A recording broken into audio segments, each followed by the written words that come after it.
اور اب کیونکہ ہماری ٹرانسمیشن اپنے آخری مراحل میں داخل ہو چکی تو میں چاہوں گی کہ ایک حجت جس کے بارے سے بات کی جاتی ہے، جو حجت امام حسین ابن علی نے یوم عاشور کو جو حجت تمام کرنی تھی، اس کے حوالے سے جو امام نے وصیت کی تھی اس حوالے سے بھی، اور پھر جو شہادت کے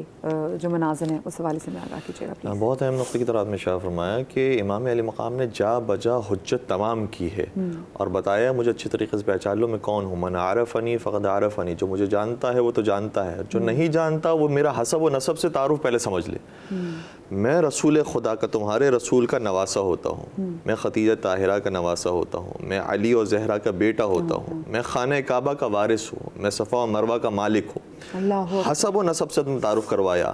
ہمارے چچا ہیں جعفر طیار اور ہمارے چچا کے چچا ہیں حضرت حمزہ سید الشہداء، اپنا تعارف حسب و نسب سے کروایا۔ اس کے بعد فرمایا کہ جو ابھی مسلمان ہوا ہے اور اسے نہیں معلوم تو میں اس سے یہ درخواست کرتا ہوں کہ جائے ان اصحاب سے پوچھے کہ جو رسول اللہ کے زمانے میں تھے کہ رسول نے کیا میرے بارے میں نہیں فرمایا تھا حسین منی وانا من حسین، کیا یہ نہیں فرمایا تھا الحسن والحسین سیدا شباب اہل الجنہ، کیا یہ نہیں فرمایا تھا ان الحسین مصباح الہدیٰ و سفینۃ النجاہ۔ حدیثوں پر حدیثیں پیش کرنا شروع کی اور کہا کہ اگر تم میری بات پر یقین نہیں کرتے ہو تو وہ اصحاب تمہارے درمیان ابھی موجود ہیں کہ جنہوں نے رسول اللہ کو بھی دیکھا تھا اور آج بھی تمہارے درمیان ہیں، جیسے جابر بن عبداللہ انصاری کا باقاعدہ نام لیا، زید بن ارقم کا نام لیا، انس بن مالک کا نام لیا، کہا یہ افراد موجود ہیں، لہٰذا کسی شک میں نہ رہنا کہ کس کے مقابلے پر کھڑے ہو رہے ہو۔ پھر یہ بھی فرمایا کہ دیکھو جب بھی میرے مقابلے پر آنا تو یقین کے ساتھ آنا، شک کے ساتھ نہیں آنا۔ یہ نہ ہو کہ تمہیں پتہ ہی نہ ہو اور پھر بعد میں یہ بہانہ بنا لیا جائے کہ ہم سے تو خطا اجتہادی ہو گئی تھی، ہمیں تو پتہ ہی نہیں تھا کہ کون آیا ہے، اگر پتہ ہوتا تو ہم یہ کبھی بھی کام نہیں کرتے، تو خطا اجتہادی کا دروازہ ہی بند کر دیا۔ پھر یہ بھی فرمایا کہ دیکھو اگر تم یہ سمجھ رہے ہو کہ تم مجھے قتل کر کے فلاں مال لے لو گے، تمہیں پیسے مل جائیں گے، حکومت مل جائے گی، تو یاد رکھو تم سے وعدہ کرنے والا ابن زیاد ہے، اور میں جو تم سے وعدہ کر رہا ہوں وہ میں وعدہ نہیں کر رہا، رسول خدا نے وعدہ کیا، اور رسول نے وعدہ نہیں کیا، وہ خدا کا وعدہ ہے جو تم سے ہے۔ اس لیے وعدوں کو سمجھو کہ تمہارا وعدہ کس سے ہوا ہے اور میں تم سے تمہیں کس کی طرف دعوت دے رہا ہوں۔ پھر فرمایا کہ وعدوں کو بھی چھوڑ دو، دنیا کو سمجھو، دنیا کتنی ہے، کتنا تم جی لو گے، کتنا تم آگے بڑھ جاؤ گے، کتنا تم پیسہ کما لو گے، کتنی آرام دہ زندگی گزارو گے، اس کے بعد تمہیں ہمیشہ کے لیے حساب و کتاب دینا ہے، اس کے بعد ہمیشہ کی زندگی ہے۔ اس لیے مختلف طریقوں سے حجتیں تمام کی، اچھے طریقے سے تم جان لو کہ کیا ڈیسیشن لینے والے ہو، کہیں فیصلے کے اندر بعد میں پچھتاوا نہ ہو کہ مجھ سے یہ غلطی سے ہو گیا اور یہ ہو گیا اور وہ ہو گیا، تمہیں یقین ہونا چاہیے کہ اس کے مقابلے میں کھڑے ہو۔ ایک جگہ پانی مانگ کے بھی تو حجت تمام کی، جب جناب علی اصغر حضرت علی اصغر علیہ السلام کو مقتل میں لے کر آئے ہیں تو اس پر باقاعدہ پانی مانگا ہے، تو یہ ساری حجتیں تمام کی ہیں۔ اس کے باوجود بھی جب کوئی لشکر زیاد اور لشکر یزید کے اندر کوئی فرق نہیں آیا تو پھر آپ نے مختلف اصحاب کو روانہ کیا، کہا کہ تم اپنے لہجے میں، تم اپنے انداز میں بیان کرو۔ جناب حر نے آ کر خطبہ دیا ہے، جناب بریر حمدانی نے آ کر خطبہ دیا ہے، جناب حبیب ابن مظاہر نے خطبہ دیا ہے، جناب زہیر قین نے خطبہ دیا ہے، اور جناب حضرت عباس علمدار علیہ السلام نے خطبہ دیا ہے،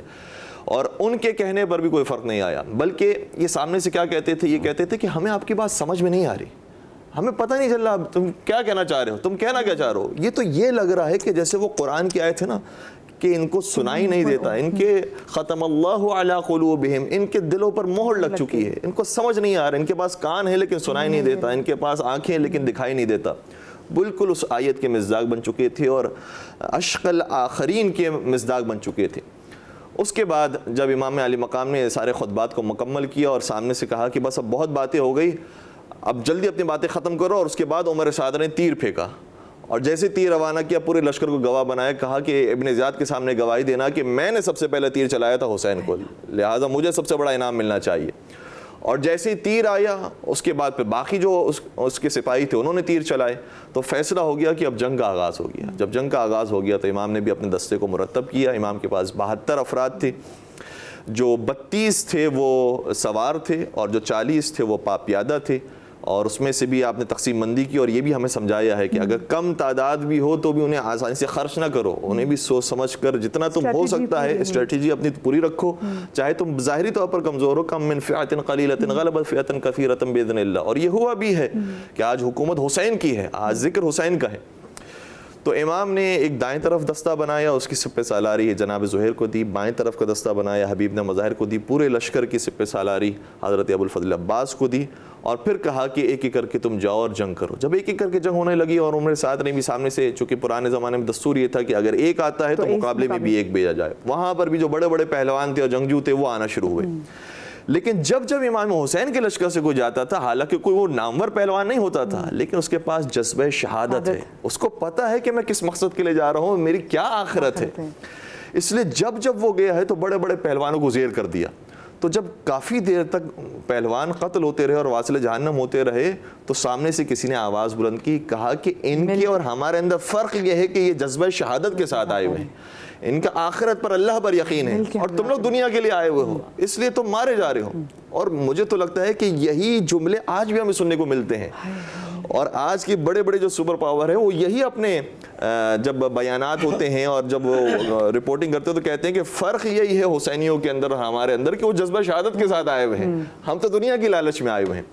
تو اس لیے ایک ایک کر کے جب ان کو واصل جہنم کیا گیا, پھر ابن زیاد نے کہا فَحْمِلُوهُ عَلَيْهِ مِنْ كُلِّ جانب, اب تمام جوانب سے حملہ کرو. اور جب تمام جوانب سے حملہ ہوا تو بہت ساری شہادتیں ہوئی. اور پھر جب انصار شہید ہو گئے, اس میں بہت بڑے بڑے جل قدر اصحاب تھے, جیسے عابس بن ابی شبیب شاکری, شوذب بن عبداللہ, جناب جون, جناب غلام ترکی. جناب جون کے حوالے سے بھی چاہے مختصراً بتا سکیں آپ. جناب جون وہ تھے کہ جن کا تعلق افریقہ سے تھا, اور چونکہ غلام تھے, اور عرب کے زمانے میں یہ دستور ہوتا تھا کہ غلاموں کی کوئی خاص حیثیت نہیں ہوتی تھی, ان کو ایک چیز کی کمیونٹی کی طرح سمجھا جاتا تھا کہ جب بیچنا چاہے بیچ دیں, مارنا چاہے مار دیں, زندہ رکھنا چاہے زندہ رکھیں. لیکن امام کا جو طریقہ تھا وہ اتنا پیارا ہوتا تھا, جیسے جناب فضہ کے لیے ہے, جیسے جناب قمبر کے لیے, ویسے جناب جون کے لیے. جناب جون سے امام حسین نے کہا کہ جون آج شہادتوں کا دن ہے, تمہارا بہت شکریہ, تم جب تک زندہ تھے ہماری خدمت کرتے رہے, لیکن آج مرنے کا دن ہے, ہم تمہیں آزاد کرتے ہیں, تم جہاں جانا چاہتے ہو اپنی جان بچا کر چلے جاؤ. تو جناب جون نے پلٹ کر کہا کہ جب تک میں آپ کا غلام تھا اور آپ کا خادم تھا, آپ نے اپنے ساتھ رکھا, اور جب آپ آخرت کے شہزادے بننے والے ہیں اور آخرت آپ کو نصیب ہونے والی ہے تو مجھے آخرت سے جدا کرنا چاہتے ہیں. امام نے کہا نہیں, میرا یہ مقصد نہیں ہے, ہم تو تمہاری جان چاہتے ہیں اور تمہاری زندگی چاہتے ہیں. کہا نہیں, میری زندگی تو اس کے اندر ہے کہ میں آپ کے اوپر موت آ جائے اور میں آپ کے اوپر قربان ہو جاؤں. تو جب یہ جذبہ دیکھا تو امام حسین نے فرمایا لیکن تم چونکہ غلام ہو, اور غلاموں کو ہم یہ اپنے آسرے کے لیے اور اپنی حفاظت کے لیے نہیں بھیجتے ہیں, اس لیے ہم تمہیں آزاد کرتے ہیں, تمہارا جو ارادہ ہے اور جیسا تم ارادہ سوچ رکھتے ہو ویسے تم قربان ہو, ہم تمہیں جانے کی اجازت ویسے نہیں دیں گے. تو جناب جون نے کہا کہ لگتا یہ ہے کہ اے فرزند رسول, آپ نہیں چاہتے کہ خانوادہ بنی ہاشم کے خون کے اندر ایک غلام کا خون بھی شامل ہو جائے. امام نے فرمایا ہمارے نانا نے تفریق مٹا دی تھی, فرمایا تھا کسی غلام کو کسی آقا پر برتری نہیں, کسی آقا کو کسی غلام پر برتری نہیں, یہ ساری باتیں ہمارے نانا نے ختم کر دی تھی, تم یہ کس طرح کی باتیں کر رہے ہو. تو کہا کہ پھر مجھے آپ اپنے اوپر قربان ہونے کی اجازت دیجیے. جناب جون کو اجازت ملی, جناب جون چلے, بہترین جہاد کی, اور جہاد کرنے کے بعد جب زمین کربلا پر آئے تو جن کے بارے میں باقاعدہ نام لے کر روایتیں موجود ہیں کہ امام حسین ان کے لاشے پر تو پہنچے, ان میں سے ایک جناب جون. جناب جون کے لاشے پر امام حسین فرزند زہرا تشریف لائے, اور آپ نے ایک عجیب عمل کیا جو کسی اور کے لیے نہیں کیا تھا.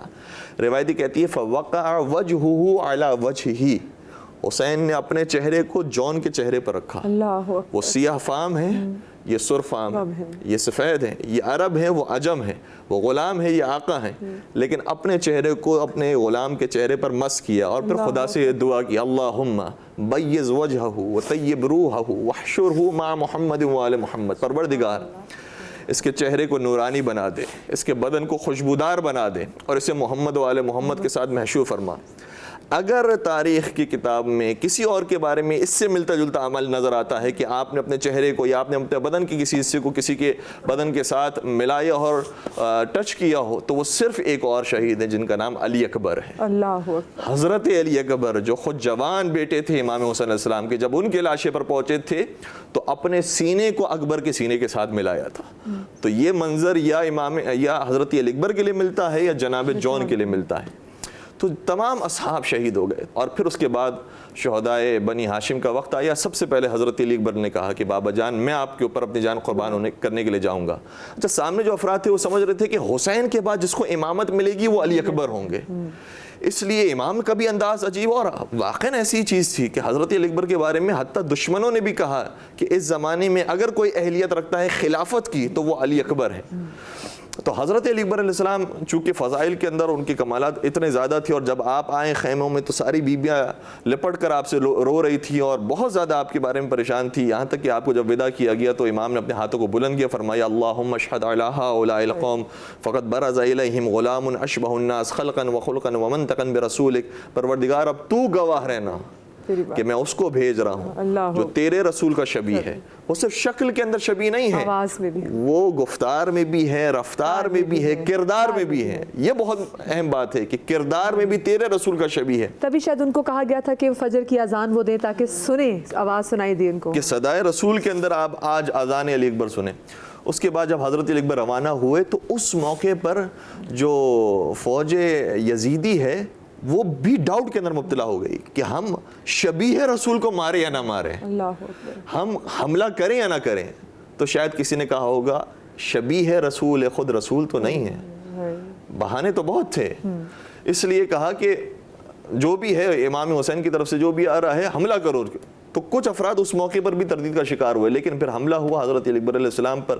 اور حضرت علی اکبر علیہ السلام کی شہادت ہوئی۔ بہت زیادہ دردناک شہادت ہے۔ کسی صاحب نے بیان کیا، ڈاکٹر تھے، وہ کہتے ہیں کہ ایک صاحب اپنے بچے کے ساتھ میرے جب مطب میں تشریف لائے تو میں نے کہا کہ آپ باہر جائیے، میں ان کو دوائی دے رہا ہوں۔ تو کہا کہ نہیں میں کھڑا ہوں۔ کہا ہمیں انجیکشن لگانی ہے، اس لیے آپ باہر چلے جائیں، آپ کے بیٹے کو انجیکشن لگے گی، آپ کو تکلیف ہوگی۔ کہا کہ ایک انجیکشن کی بات ہے، کیا فرق پڑتا ہے؟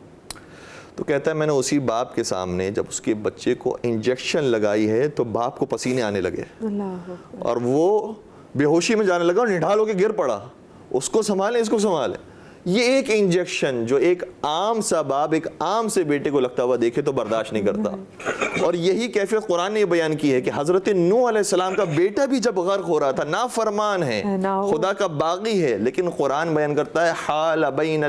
حال الموج بینہما، کہ ایک موج بلند ہوئی جس نے باپ کو بیٹے سے دور کر دیا تاکہ وہ مرتا ہوا نہ دیکھے، تڑپتا ہوا نہ دیکھ سکے۔ تو باپ کے لیے دیکھنا آسان نہیں ہوتا۔ حسین اپنے اکبر کے کلیجے میں برچھی دیکھ رہے ہیں، حسین اپنے اکبر کو تڑپتا ہوا دیکھ رہے ہیں۔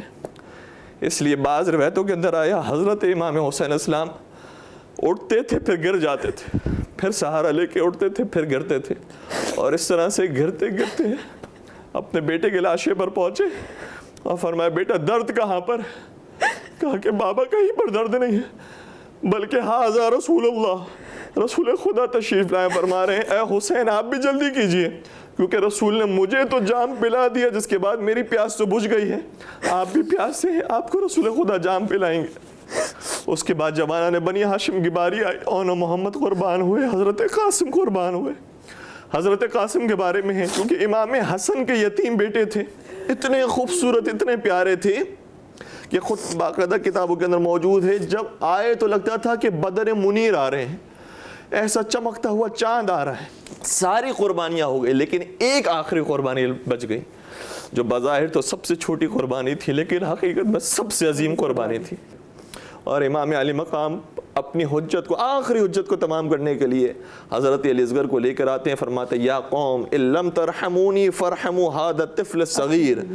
اے قوم اشقیاء اگر تمہیں مجھ پر رحم نہیں آتا ہے اس بچے پر رحم کھاؤ، اس بچے کا کیا قصور ہے، اس بچے کی ماں موجود ہے، اس بچے کی ماں کا دودھ خشک ہو گیا ہے، اور اگر تم یہ سمجھتے ہو کہ اس بچے کے بہانے میں پانی پی لوں گا، تم خود اس بچے کو لے کر جاؤ، جا کر سیراب کر کے آؤ۔ اور جب تپتے ہوئے صحرا پر حضرت علی اصغر علیہ السلام کو چھوڑ دیا تو فوج اشقیاء پلٹ پلٹ کر رونے لگی، اور وہاں پر جب گریہ لوگا شروع ہوا اس وقت عمر سعد نے پوری شقاوت کے ساتھ کہا کہ یا حرملہ اختا کلام الحسین، اے حرملہ اب حسین کو مزید حجت تمام کرنے نہ دے ورنہ انقلاب آ جائے گا، حسین کے کلام کو قطع کر دے۔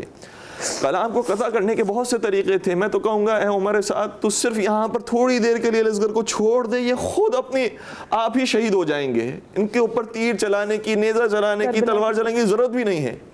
لیکن شقاوت کی انتہا یہ تھی، وہاں پر ظلم کی انتہا بتانی تھی، یہاں پر صبر کی انتہا بتانی تھی۔ اس لیے امام علی مقام نے جب اپنی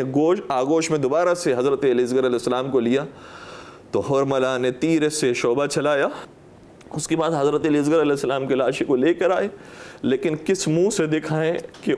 جس کو میں پانی پلانے کے لیے لے کر گیا تھا اس کو پانی نہیں ملا ہے، تیر ستم ملا ہے۔ اس لیے بعض روایتیں کہتی ہیں آتے تھے پھر چلے جاتے تھے، پھر آتے تے پھر چلے آتے تھے۔ 7 مرتبہ امام حسین نے یہ کام انجام دیا، اور اس کے بعد کہا ہوگا انا للہ و انا الیہ راجعون رضا بقضائہ و تسلیما لامرہ. کہنے کے بعد جب خیمے میں تشریف لائے، بیویوں میں سے 2 بیویاں بہت انتظار کر رہی تھی. ایک شہزادی رباب جو مادر حضرت علی اصغر ہیں، اور ایک شہزادی سکینہ جو خواہر حضرت علی اصغر ہیں. روایت دیکھ کر پیش کر رہا ہوں، دونوں بیوی آگے آئیں. ابا کے دامن میں حضرت علی اصغر علیہ السلام کو چھپایا ہوا تھا. شہزادی سکینہ نے پہلے آ کر کہا کہ بابا اصغر کو پانی مل گیا. خاموش ہو گئے حضرت علی اصغر، آپ نے ان کو پانی پلا دیا، مجھے پانی نہیں پلایا. لیکن جیسے ابا کے دامن کو الٹا، ماں نے دیکھا اصغر کو جو خاموشی نصیب ہوئی ہے وہ پانی کی وجہ سے نہیں، وہ تیر ملا ہے. جس کے بعد اصغر خاموش ہو گئے ہیں. اب ماں کہنا چاہتی ہے کچھ، لیکن کچھ بھی کہیں شان امامت کے خلاف نہ ہو جائے اور کسی سے کوئی نفرت کے جملے زبان سے ظاہر نہ ہو جائے. اس لیے کیا کہے، مرثیہ میں سمجھ نہیں آ رہا تھا کہ کہے تو کیا کہے. کمال کا جملہ کہا، فرمایا کہ آقا آپ کا قصور نہیں ہے. اور پھر حضرت رباب علیہ السلام کبھی بھی سائے میں نہیں آئی،